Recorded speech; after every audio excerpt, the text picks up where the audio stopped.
किसानों की एक डिमांड थी कि भाई ये स्वैच्छिक करा जाए, लेकिन स्वैच्छिक के करने के साथ साथ इस बात पर गौर किया जाए कि किसान को बहुत ही न्यूनतम राशि इसमें देनी पड़ती है।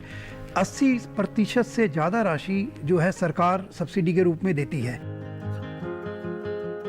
तकनीकी की जहाँ बात है, इसमें किसान का जो मुद्दा रहता था वो क्लेम लास्ट में जब सीजन के ख़त्म होने के बाद जो क्रॉप कटिंग एक्सपेरिमेंट जो प्रयोग होते हैं जी, वो अभी तक मैनुअल होते थे और अभी भी हो रहे हैं, लेकिन उसमें तकनीक का एक समायोजन किया गया है रिमोट सेंसिंग और सैटेलाइट के द्वारा। काफ़ी उसके अंदर दोनों का मिश्रित एक रूप लिया जाएगा और उससे प्रक्रिया है वो बहुत ही शीघ्र होगी, उस पर बहुत जोर दिया जा रहा है। और आने वाले सीजन्स में जो ये जो विलम्ब और किसानों की एक शिकायत रहती थी उस पर काफ़ी हद तक सुधार होगा। 4 साल से जब से ये स्कीम चली, पहले सीजन के बाद से लेकर इसमें सुधार का जो प्रक्रिया है बिल्कुल निरंतर जारी है। भारत सरकार कृषि मंत्रालय और बुटानी जी उसमें ज़्यादातर टाइम रहे हैं जी। तो बीमा कंपनियों पे काफ़ी पेनल्टीज वगैरह भी लगाई गई हैं जो डिले का, जो अगर किसी का किसानों का अगर क्लेम देर से आता, हालांकि पेनल्टी या दंड लगाने का जो इंटेंशन थी वो ये नहीं थी, वो यही था कि एक प्रक्रिया में सुधार आए। और जहाँ तक ट्रांसपेरेंसी की बात है, जहाँ तक पारदर्शिता की बात है, पूरा ये पोर्टल, पूरा का पूरा पोर्टल अब अगर आप देखेंगे जो ये भारत सरकार ने बनाया है, ये कहीं पूरे विश्व में अपने आप में एक अलग ही एक वो चीज़ है कि आपके इसके अंदर जितने भी स्टेक होल्डर, जितने भी जिन हितधारक हैं, सारे हितधारक इस पोर्टल के अंदर हैं। इसमें जितनी बीमा कंपनियां हैं, जितनी राज्य सरकारें हैं, जितने बैंक्स हैं, जितने मध्यस्थ हैं इंश्योरेंस कंपनी के सब इससे जुड़े हुए हैं जी। सब इसमें डाटा एंट्री करते हैं। ये पोर्टल सबको अवेलेबल है, कोई भी इसमें देख सकता है, कोई किसान खरीदना चाहे खरीद सकता है। तो ये अपने आप में इतनी बड़ी उपलब्धि है और जो अब स्थिर भी हो गया है। शुरू में जैसा कि हर तकनीकी क्षेत्र में आता है कि शुरू में थोड़ी कुछ परेशानियां रहती हैं, अब ये बिल्कुल स्थिर हो गया है, बहुत अच्छा चल रहा है, बिल्कुल पारदर्शिता है।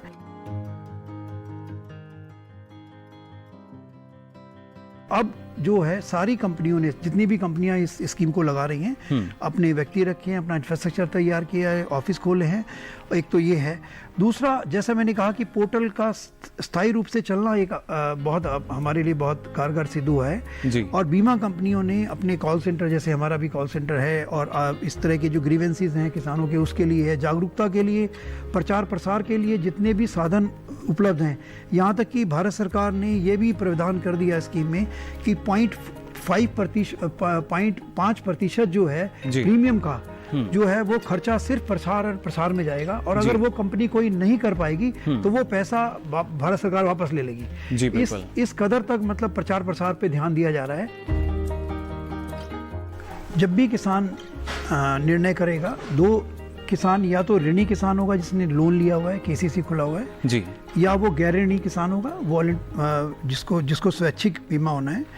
तो जहाँ तक ऋणी किसान का सवाल है, बैंक के पास ऑलरेडी केवाईसी नॉर्म्स और दस्तावेज होते हैं।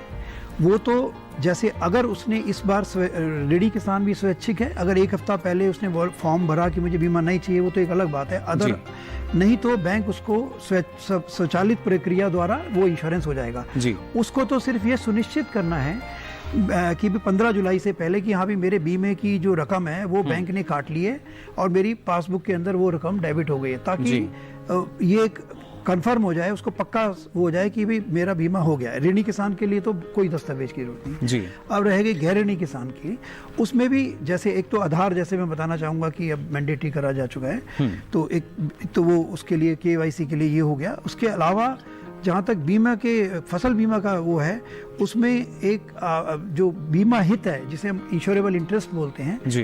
तो जमीन का जो कागज होता है वो, या फसल बुआई का एक सर्टिफिकेट होता है वो, ये चाहिए। और एक प्रपोजल फॉर्म इंश्योरेंस कंपनी जो उसका फॉर्म भरती है, या जो उसको ऑनलाइन जो इन्फॉर्मेशन, जो बेसिक जो जानकारी जो है वो देनी है जी। और ये तो अगर आप ऑनलाइन करते हैं। और CSC जो जन सेवक केंद्र हैं, उनके द्वारा बहुत बड़ी तादाद में बीमा हुआ है पिछले 1-2 सालों में जी। और बहुत बड़ा एक चैनल उभर के आया है ये।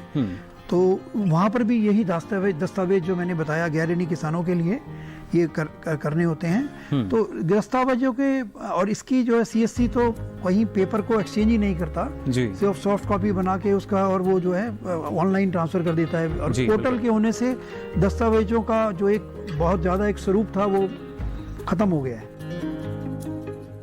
जिस क्षेत्र में टिड्डियों का प्रकोप फसल को खराब करेगा, तो जब उसके फसल प्रयोग होंगे उसके अंदर वो पूरा का पूरा नुकसान आता है, और पूरा का पूरा नुकसान उसमें पेएबल है। पूरी स्कीम हमारी कवर करती है, उसके लिए कोई अलग से प्रोसीजर नहीं है। फसल बीमा के 3 अगर भागों में करूं, फसल बीमा होना, फिर दावे का आंकलन होना और दावे का भुगतान होना। इन तीनों क्षेत्रों में जैसे प्रचार प्रसार करके और किसान तक हमें ये संदेश पहुंचाना कि भाई अब जो है ये इसमें 80 से 90% प्रतिशत तक छूट है, सिर्फ एक सूक्ष्म भाग देके आप इतना बड़ा जोखिम अपना कवर करा सकते हैं, वो प्रचार प्रसार से होगा। आंकलन के लिए हमने जैसे बताया कि तकनीकी सहयोग और करके उसमें पारदर्शिता लाके करके वो हम आंकलन अतिशीघ्र करेंगे।